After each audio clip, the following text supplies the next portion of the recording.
Lepo pozdravljeni na drugem današnjem predavanju. Drage gledalke in gledalci, Kaja Petek je bivša strokovna sodelavka Inštituta za klinično nevrofiziologijo UKC Ljubljana, kjer je bila zaposlena kot koordinatorica multidisciplinarne obravnave bolnikov in koordinatorica kliničnih raziskav. Njeno primarno področje dela in raziskovanja so kronične živčno-mišične bolezni, predvsem amiotrofična lateralna skleroza ali nam bolje poznana kratica ALS. Kaji je interdisciplinarnost biopsihologije pisana na kožo, saj je njeno zanimanje za nevroznanost prepleteno z ljubeznijo do raziskovanja tako posameznikovega notranjega sveta kot medosebnih odnosov in komunikacije. Trenutno svoje izobraževanje nadaljuje na magistrskem študiju zakonskih in družinskih študij na Univerzi v Ljubljani. Naj vas opomnim, da predavateljici lahko zastavite vprašanja preko aplikacije Slido, do katere lahko dostopate preko linka v opisu na YouTubu ali pa na spletni strani Tedna možganov kanala 2. Sedaj pa vabim predavateljico in gledalce k predavanju z naslovom Bolezen ali je kaj trden most. Lep pozdrav tudi z moje strani. Evo, samo da podelim tole z vami.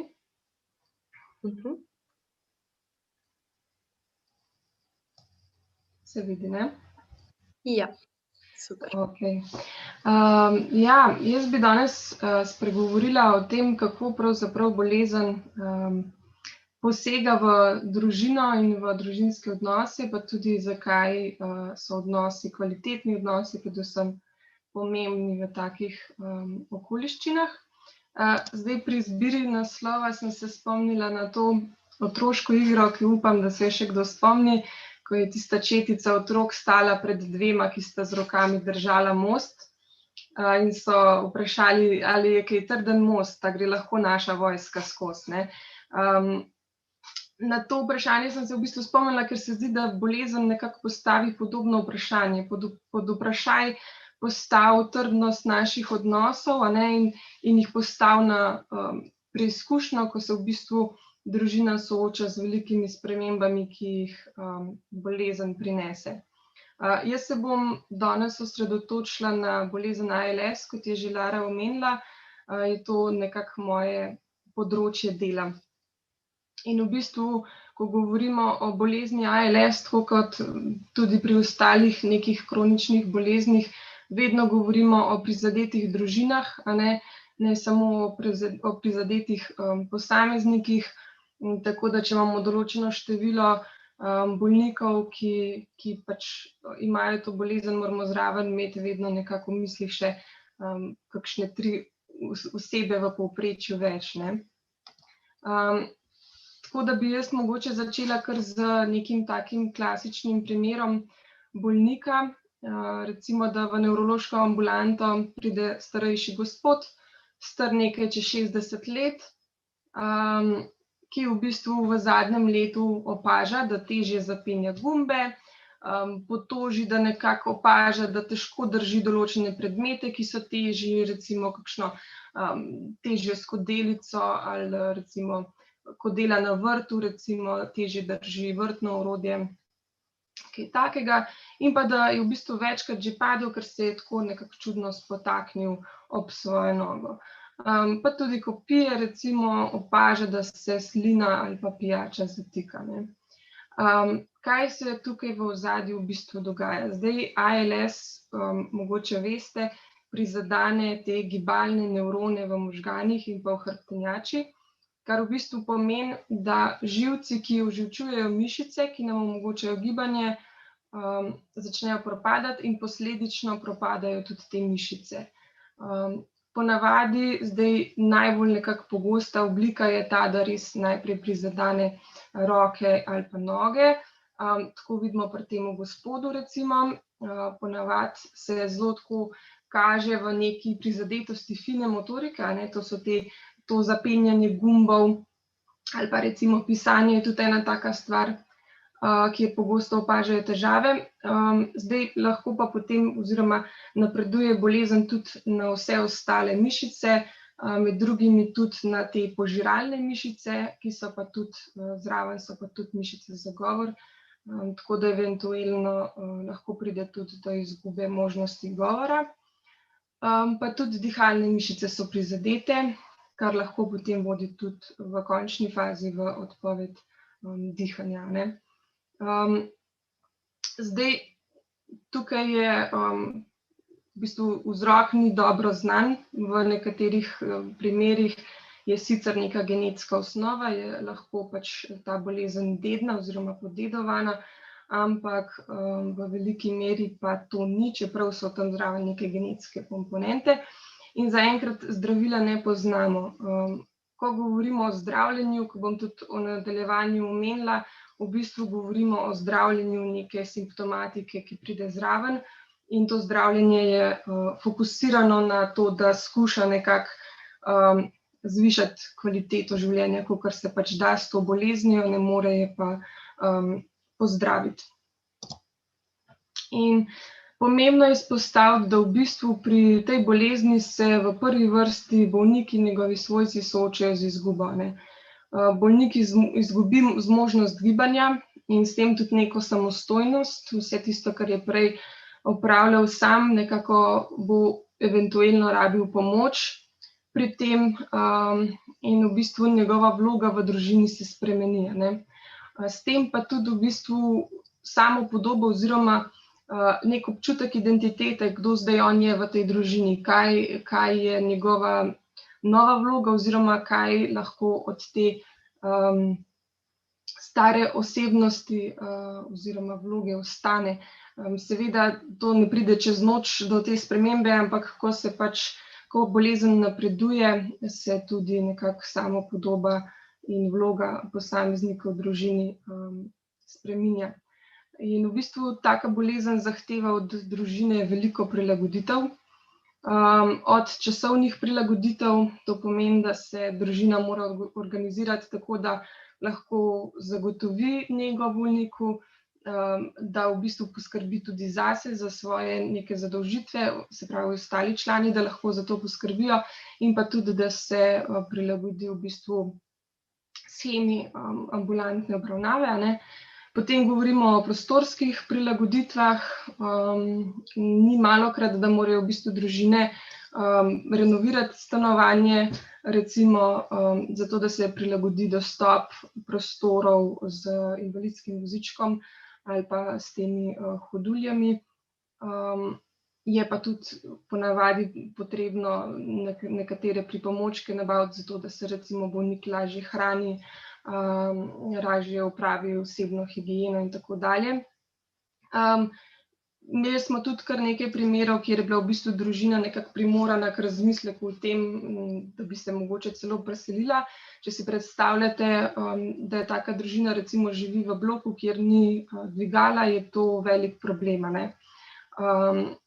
Ali pa recimo, da nimajo neke zunanje površine, tudi recimo, ne vem, terase, taka preprosta stvar, ki je mogoče nekaterim samoumevna, pa v bistvu to za njih pomeni, da se znajdejo v zelo neugodni situaciji, kjer so nekako ujeti v prostoru, a ne.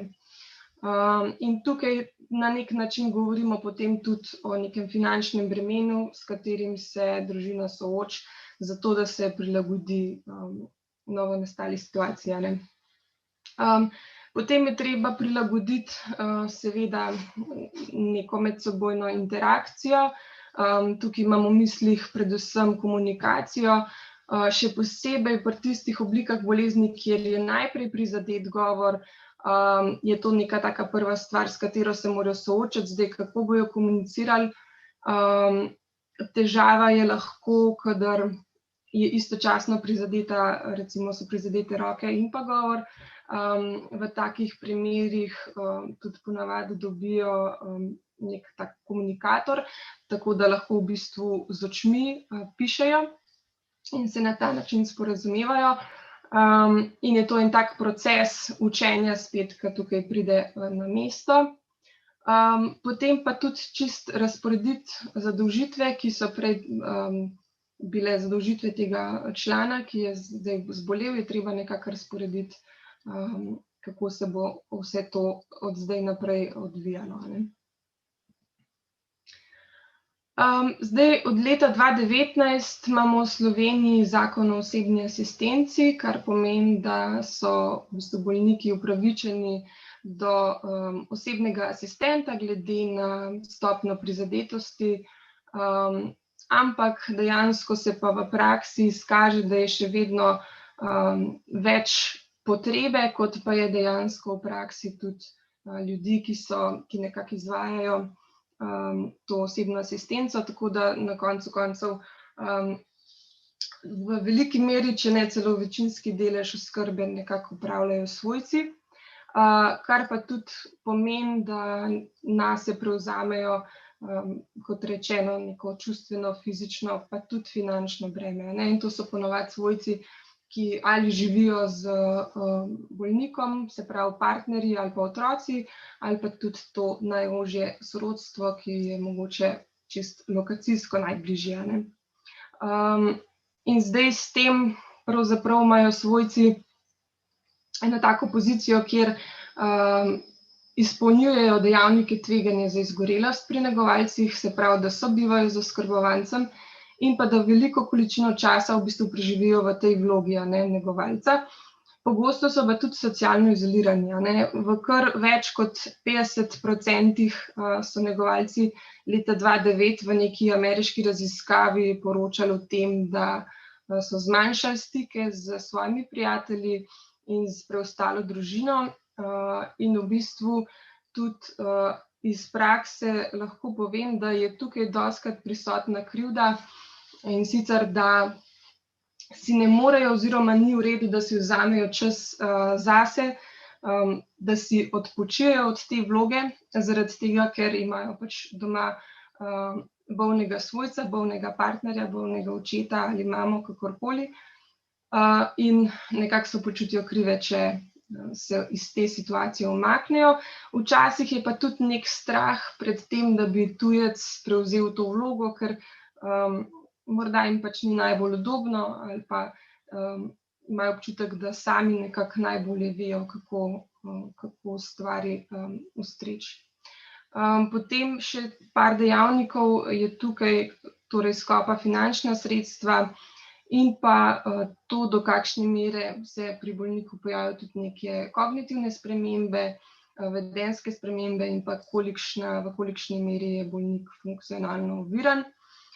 In tukaj bi se v bistvu najbolj ustavila pri vedenjskih spremembah.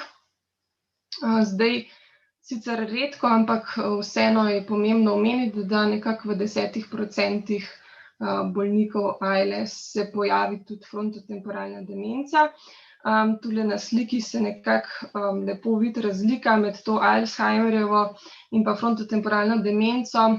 Prva je nekako malo bolj poznana, vemo, da najbolj tipično to tako izgleda, da pride do neke izgube spomina pa prostorske dezorientacije. Medtem ko pri frontotemporalni, tu pa vidimo, da v bistvu ta ime izhaja iz tega, da je prizadeta frontalen prednji reženj možganski in pa stranski del. In tukaj največkrat pride do v bistvu sprememb oziroma oteženosti na področju odločanja, predvidevanja, načrtovanja, sprejemanja, torej odločitev. Včasih tudi kakšne jezikovne funkcije so prizadete, lahko pride pa tudi do vedenjskih sprememb. In v tem primeru je svojcem pravzaprav najtežje. Zakaj?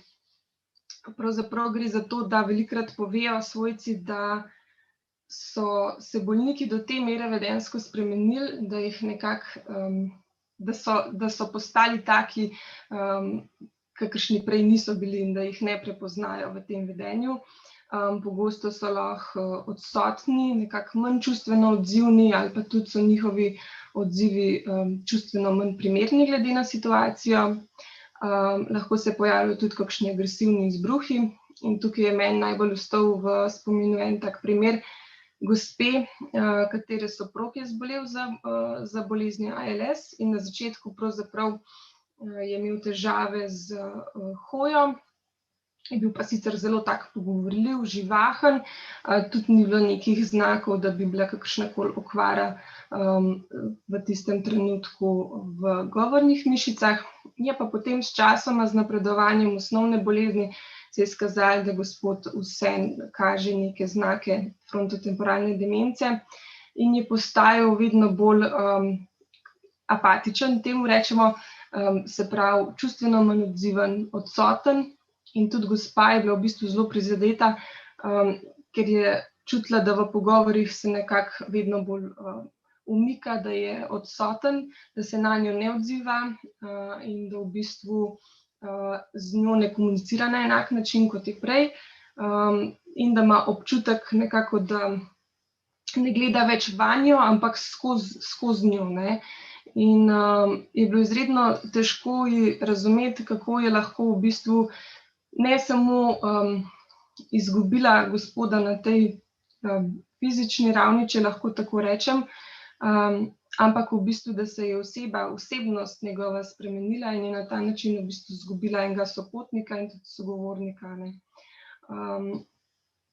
Tako da tukaj pravzaprav je nekako še večje čustveno breme prisotno, ne.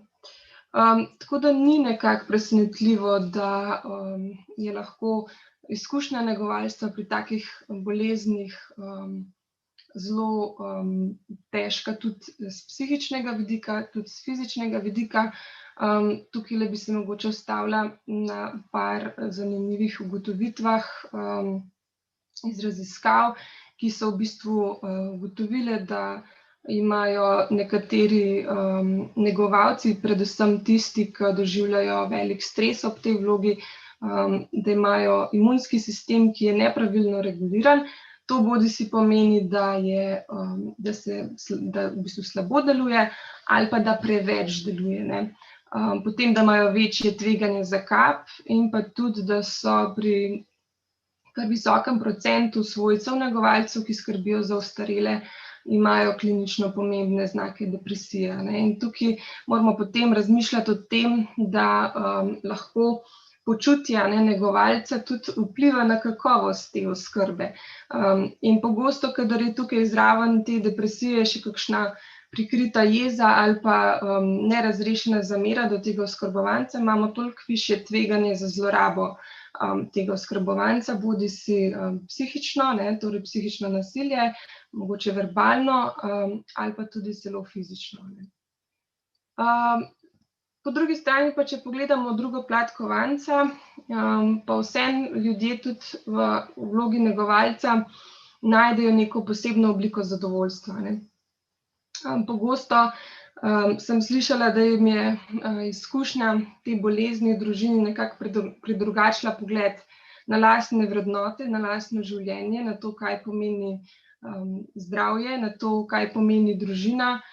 Nekako doživljajo tudi večjo hvaležnost za vsakdanje radosti in za tisti čas, ki ga imajo s svojim svojcem. Nekateri pač tudi lahko najdejo nek nov smisel in smoter v svojem življenju. In to v končni fazi lahko tudi pomeni večjo povezanost družine. In tudi raziskave nekako potrjujejo, da ko negovalec lahko najde nekaj pozitivnega v svoji vlogi, karkoli to pač zanj pomeni, je to lahko zaščitni dejavnik pred občutki preobremenjenosti oziroma tudi izgorelosti.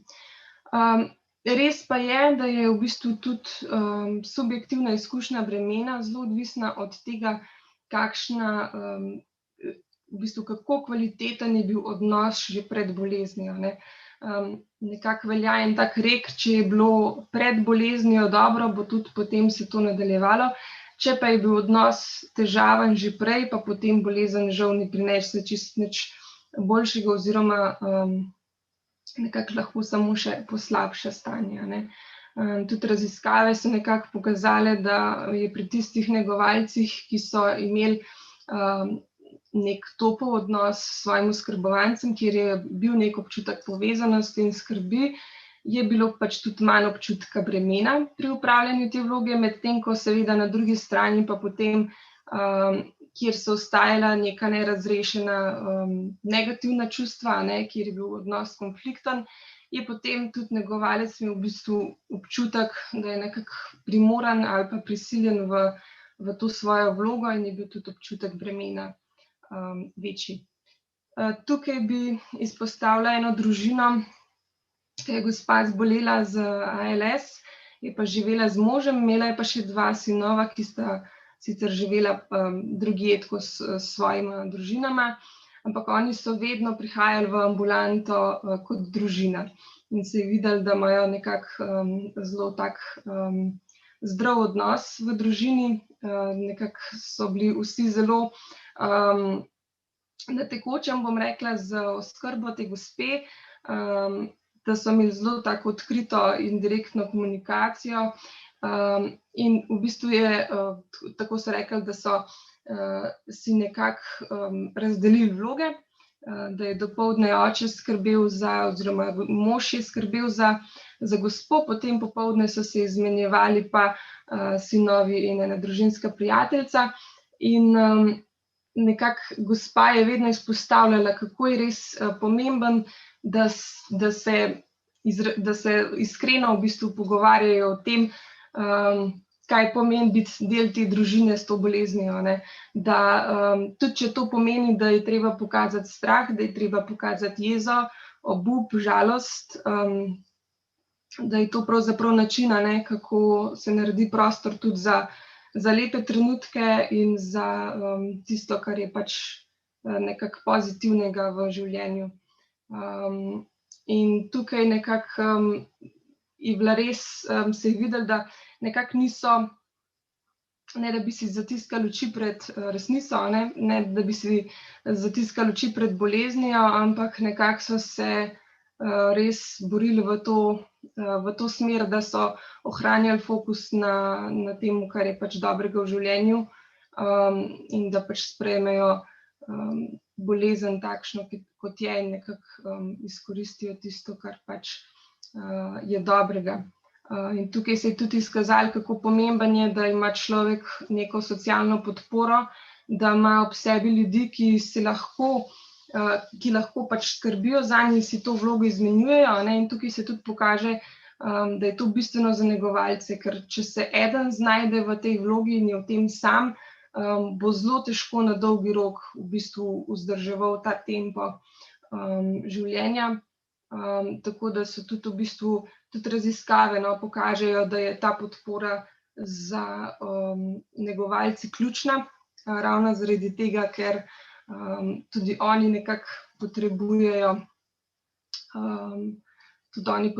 nekako podporo svojega okolja, zato da se lahko pogovorijo o tem, kaj doživljajo, da doživijo neko razbremenitev, da imajo čas za sprostiti se in da malo zamenjajo okolje in seveda tudi, da imajo čas za neke lastne opravke in za življenje izven te vloge negovalca, pa tudi zato, da v bistvu v končni fazi se ne izgubi tista njihova primarna vloga do bolnika.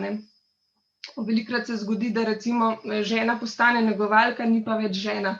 In tukaj je pač problem, ker je dobro, da se kljub toliko spremembam vseeno ohranjajo pa neki osnovni odnosi. Dobro, potem bi v bistvu za konec poudarila še pomen zaupnosti v družini. Tule je ena raziskava, ki je malo osvetlila te zdravstvene izide pri kroničnih boleznih, sicer tukaj ni bila vključena ALS, ampak se mi je zdelo zanimivo. V bistvu so ugotovili, da družine, kjer je bil občutek povezanosti in kjer so spodbujali neko asertivno samostojnost bolnika, sploh pri odločanju o negi, o zdravljenju, o odločitvah, ob koncu življenja, in so imeli nek skrben odziv na potrebe oziroma po te negi simptomov, tam je bil pač boljši zdravstveni izid.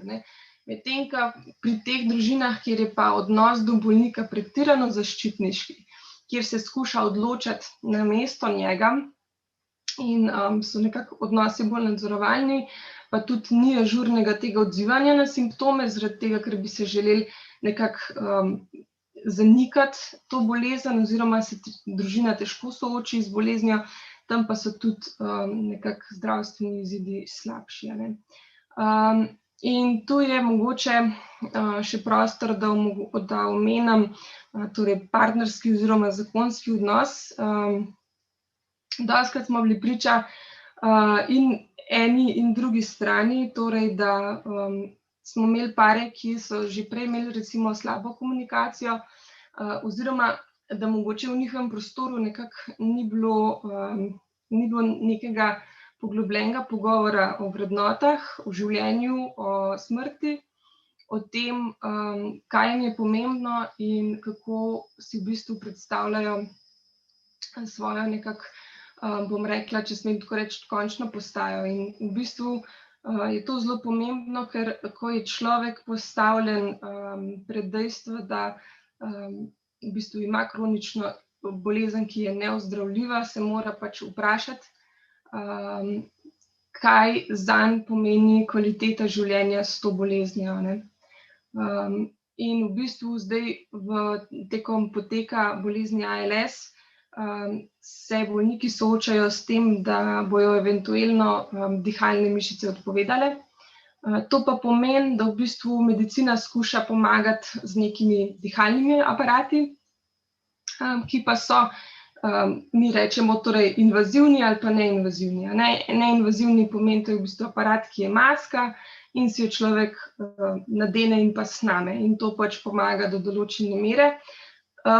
Ampak od določene točke naprej pa v bistvu govorimo o invazivnih postopkih, kar pa pomeni, da se človeku v bistvu ustavi cev, ki ga potem povezuje z aparatom, ki diha namesto njega. To pa v bistvu pomeni, da so pljuča oziroma dihalne mišice, da so popolnoma odpovedale in da v bistvu aparat ga umetno vzdržuje pri življenju. In tukaj je zares pomembno, da človek razmisli, ali je to zanj kvalitetno življenje ali ne. Seveda pač različni ljudje, različna mnenja, ampak toliko bolj je pomembno, da se družina o tem pogovarja. Kot sem rekla, pri ALS-u je pogosto otežena komunikacija, ker pač bolniki ne morejo več govoriti, ko pride enkrat bolezen v tako pozno fazo. Zato je pomembno, da se o tem pogovarjamo prej. Včasih se zdi, da nekako zdravstveni tim malo prehiteva in se mogoče komu čuti, da je to nekako prezgodaj.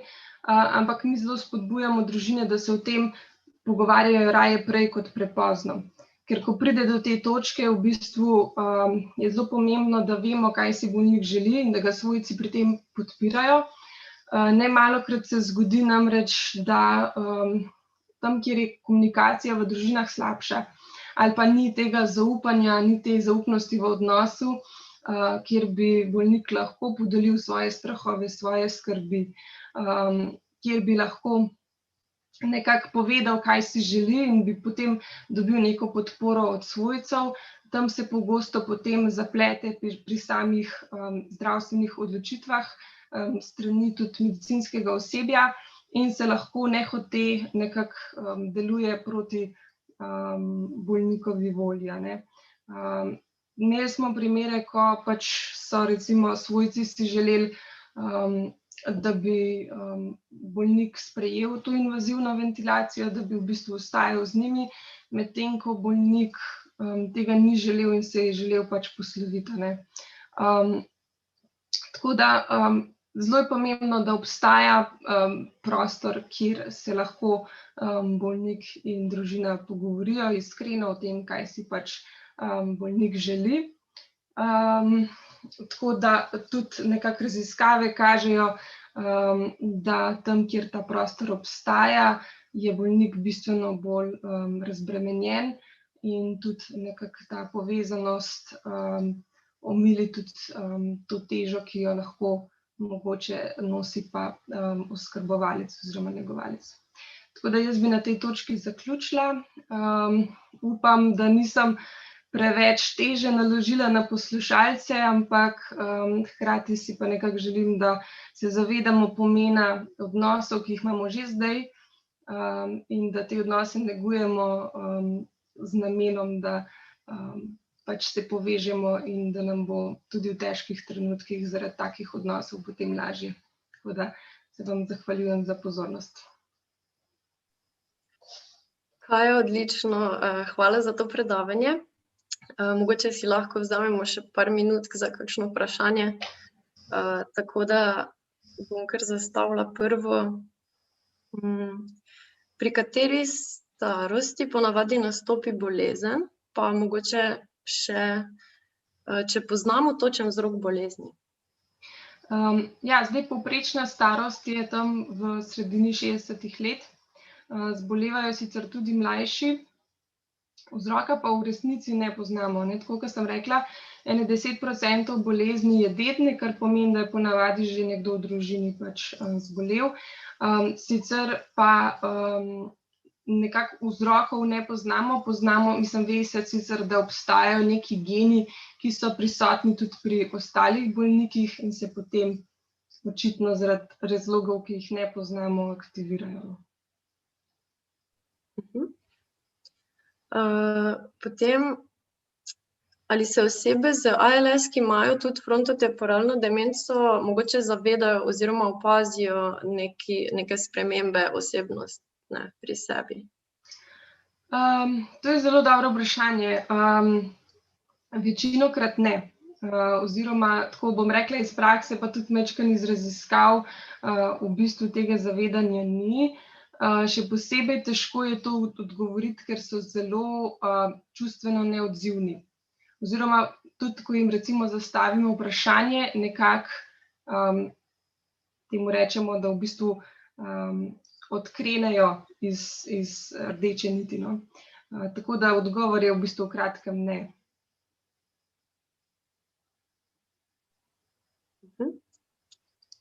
Kako lahko družinski člani čim bolje pomagajo osebi z ALS? Jaz bi pa dodala tudi, kako pa lahko pomagajo tudi sebi. Hvala za ta dodatek, ker na to svojci pogosto pozabijo in bi si tudi želela, da imamo v mislih, da če hočemo za nekoga poskrbeti, moramo najprej poskrbeti zase. Kako lahko pomagajo? Jaz bi rekla, poslušajte, kaj potrebujejo, vzpostavite dobro komunikacijo, ker vsak bolnik je drugačen. Mislim, da tukaj ni enega recepta, kaj najboljš deluje, ampak je treba pač prisluhniti posamezniku. Bi pa rekla, da je ključno, da se ga res upošteva, ker v končni fazi samo bolnik zares ve, kako je biti v njegovi koži in kaj doživlja. In tukaj zares samo on ve, kaj je zanj pomembno, kako si želi preživeti preostanek življenja, in je treba pač ugotoviti, kako ga lahko družina pri tem najbolj podpre. Hvala. Mogoče res še zadnje vprašanje. Kako pogosta je ta bolezen pri nas, pa če obstajajo kakšne skupine ali pa združenja, ki nudijo neko oporo in pomoč obolelim za ALS pa svojcem? Zdaj o pogostosti ste me majčkeno dobili. Zdaj v Sloveniji trenutno je okrog 150 bolnikov, ko se vodijo v ljubljanskem centru. V bistvu v Sloveniji imamo 2 centra, v Ljubljani je glavni center, to je na Inštitutu za klinično nevrofiziologijo. Imamo tim za ALS, to, kar se tiče zdravstvene obravnave, in še en center je v mariborskem UKC-ju. Sicer je pa v bistvu obstaja društvo distrofikov, ki nekako pod svoje okrilje jemlje vse živčno-mišične bolezni, organizirajo predavanja, tudi pomoč pri raznoraznih zadevah, ki se tičejo pripomočkov, potem organizirajo vsako leto počitnice za te bolnike v 2 topolih v Izoli in imajo raznorazne dejavnosti, tako da oni so pravi naslov za to. Hvala, Kaja. za odgovore in za to predavanje. Tako da želim ti vse dobro še naprej. Hvala tudi vam za povabilo in vse dobro tudi vam, pa seveda lep pozdrav poslušalcem. Hvala, Kaja. Adijo.